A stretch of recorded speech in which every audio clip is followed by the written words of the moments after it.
Welcome to Lesson 21. Lesson 21, we begin a new series, The Laws of Muktzah.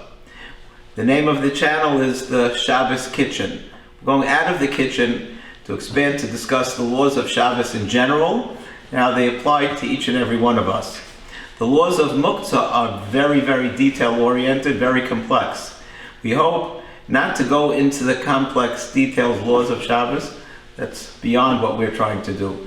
We'd like to show in a few short videos, each one an aspect of the laws of Muktzah, how it applies practically to us, give us the definitions, the categories, and know how to apply them to ourselves on every Shabbos.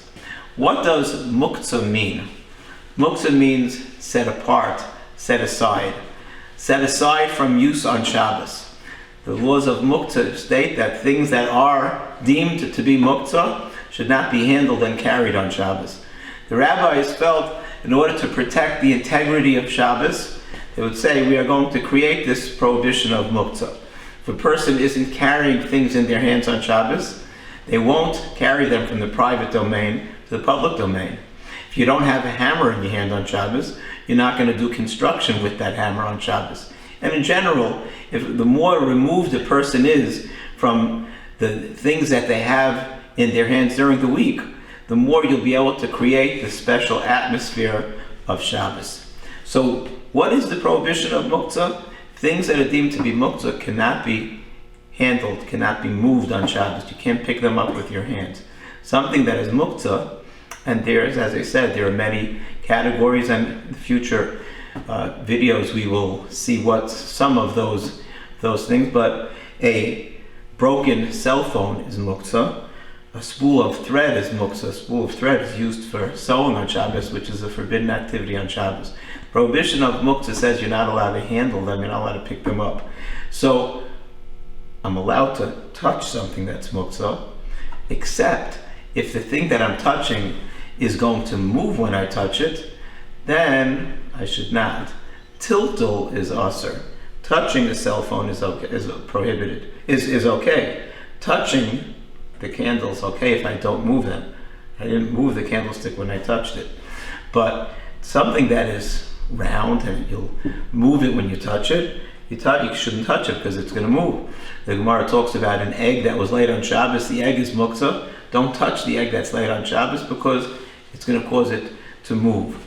So what can I do if I have the broken cell phone on my table? What can I do if I have the spool of thread on the table? I'm not allowed to be metaltel them. I can't move them. They're Muktzah, but that's only, I can't pick them up with my hand.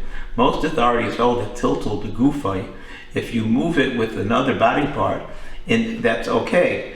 So if there's a cell phone on the table, I could go like this. If there is a spool of thread on the table, you go like that. Not on the table anymore.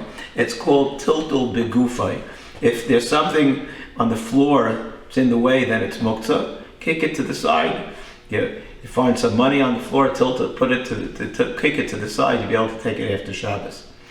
So, tiltul is prohibited. Touching is mutter if it is not going to cause it to move.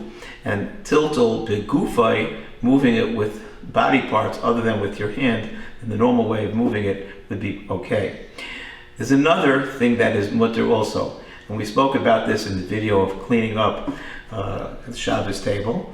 If a person would serve some pistachio nuts, and someone ate the pistachio nuts, and the pistachio nut shells are muktzah because these have no use on Shabbos, what is one supposed to do to clear off the table? To pick them up with your hands, you're picking up something that's muktzah. You're being metaltel, you're handling something that's muktzah.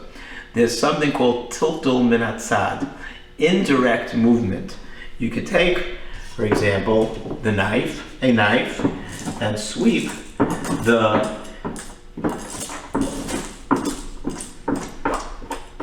shells onto a plate. It's tiltul minatzad. You're clearing off the table. Table is cleared off without handling the muktzah with your hands. Tiltul min hatzad. The Talmud talks about a person who has already picked onions that are stored in the ground. You store them to keep them fresh over the winter or over the summer. If the heads of the onions are sticking out above the ground, you're allowed to pick up the heads of the onion, even though that's going to be moving the earth. And moving the earth is prohibited on Shabbos. It's tiltul min hatzad. You're picking up the onion and indirectly moving the earth. So again, Muktzah, things that are deemed to be set apart from being used on Shabbos, and in future videos we'll see how you determine whether something is Muktzah. It's prohibited not to touch, but to be metaltal, to move, to handle. Tiltul beguf, moving it with another body part other than with the hand, according to most authorities, is permissible. And tiltul min hatzad, when necessary, to clean off the table or whatever, something like that. Something is on the floor, to push it to the side with something else. Indirect movement can also be prohibited on Shabbos. The next video we hope to talk about different categories, start talking about the different categories of Shabbos. Thank you.